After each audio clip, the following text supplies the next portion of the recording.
This is for everybody who's going through hardships and brokenness in their life right now. I'm sharing these life lessons with you because we were put here to heal each other.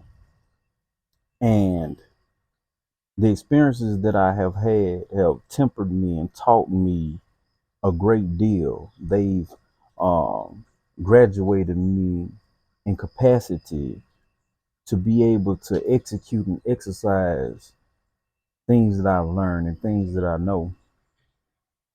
So, if you're going through hard times right now, I just want to share some experience with you. I said into, I was in jail for 2.5 years, and I saw so many broken men, so many broken lives, so many broken hearts, um, and everything that we had was taken from us. We would get in trouble for having a pen, having a highlighter, having a pencil, um, having paper, having um, crayons, color pencils, you name it, things that a child could go to a counter and purchase out of a store. Um, everything that we had was taken from us. Cards were taken from us. Um, chess boards, chess games were taken from us. We couldn't play dominoes. Everything that we could possibly have. Books were taken away from us. Everything that they gave us, they took from us. And you had some very vicious guards to come through. You had some very evil people to come and oversee you. And their whole purpose, their whole mission was to break you. Um, they went home every night. They went home to their families, to their wives, to their husbands, to their children, and they came in with attitudes. They came in disgruntled. They came in maliciously, and it didn't matter whether you were in there for a traffic ticket or a murder charge. You got treated with the same contempt. The same disdain. You were broken down from a man to a boy and reduced to an animal. Um, and I questioned, the whole system and how it was messed up. And I saw, you know, these people trying to break broken men, you know, they come from, broken families and broken homes, um, with broken mothers and broken fathers, um, economically broke, um, um, broken spirits with broken educations, you know, with broken relationships, with broken children.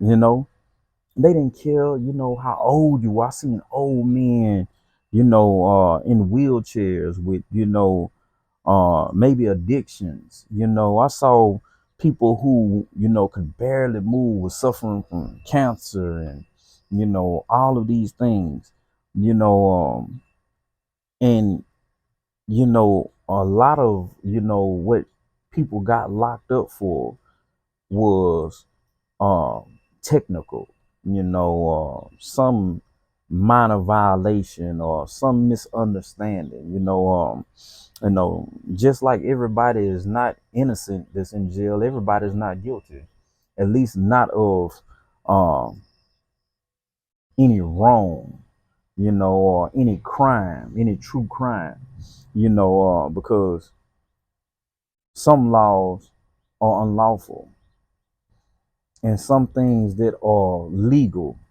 should be unlawful.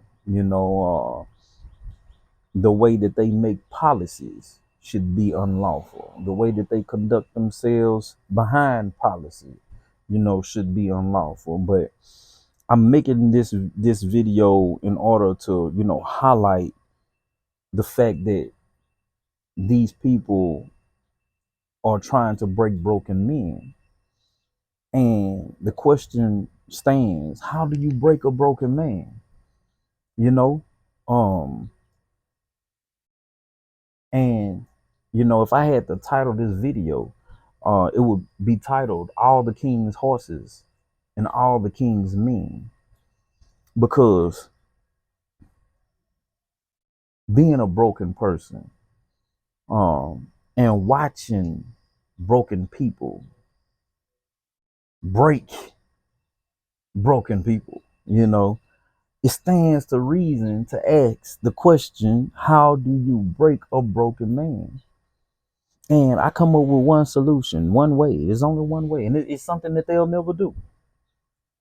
The only way for you to break a broken man is to put him together. I can't even say put him together again, because we were born broken. You go and you look at CCC, and I can guarantee you 90% of the population is African American, Black, Hebrew, um, whatever, whatever classification that you would label us in America.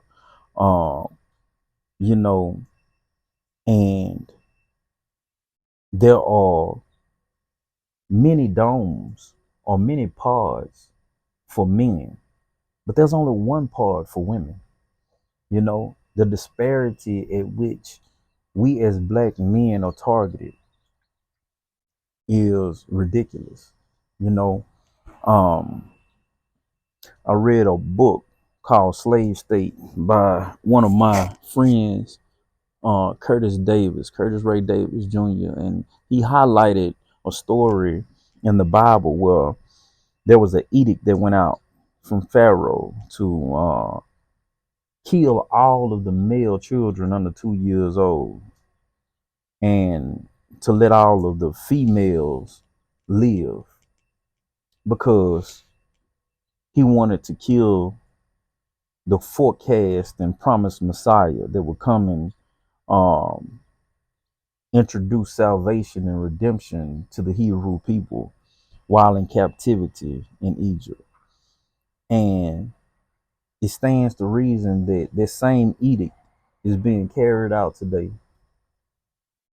because as broken men, they'll never put us back together again.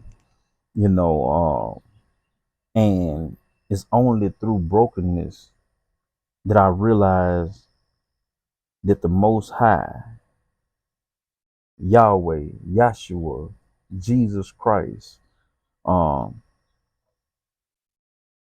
He in whom I believe, can only repair a broken man, because He put us all here with the ability to heal each other, and through Him and only Him can we do that. You know, everybody wants to scream about equality, but I don't see equality as something to grasp at. Some are tall and some are short, some are strong and some are weak, and no matter what you do, you're not going to change that. You never have a top without a bottom, a up without a down, health without sickness, life without death, a left without a right. You will never have these things. But in our equality, He made it to where nobody has it all, and we all need each other. So you may be short and another man may be tall, but when the problem requires a tall person and a short person to fix it, then we're all made equal, because we all need each other. You know, everybody can change. You can change. We can change. That's how you heal, and that's how you break a broken man.